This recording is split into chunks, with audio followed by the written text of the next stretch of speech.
أنا اتجوزت راجل مستريح مادياً من عيلة كلهم مناصب، وأنا من أسرة متوسطة الحال. بس بعد الجواز الراجل ده بدأ يعايرني، بيقولي أخدتك من مستوى لمستوى تاني، بقيتي بتاكلي وتشربي. يا جماعة الكلام ده كان بيتعبني نفسياً. استحملت واتغربت معاه 10 سنين كاملين. كان نفسي أشتغل في أي مدرسة هناك، بس منعني وقال ولادك أهم. صحيح كان بيصرف على البيت وما قصرش، بس ده الشغل من جوايا.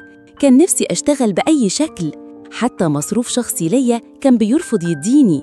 فقررت أفتح مشروع أكل بيتي، وكنت بتعب قوي، والراجل ده واقف يتفرج عليا وهو مبسوط. كان بيقولي إحنا مش محتاجين، بس كان بيصعب عليا نفسي إني بعد التعليم أكون ست بيت وبس. ونظرته لأهلي شتيمة على طول بأبشع الألفاظ. لما أتعب يقولي ربنا بيعاقبك. حتى الأجازة كنت بنزلها تحت رجل أهله أطبخ ونظف، وهو يقولي بتروحي غصب عنك. بس اللي عمله بعد كده محدش كان يتوقعه. استنوا الجزء التاني.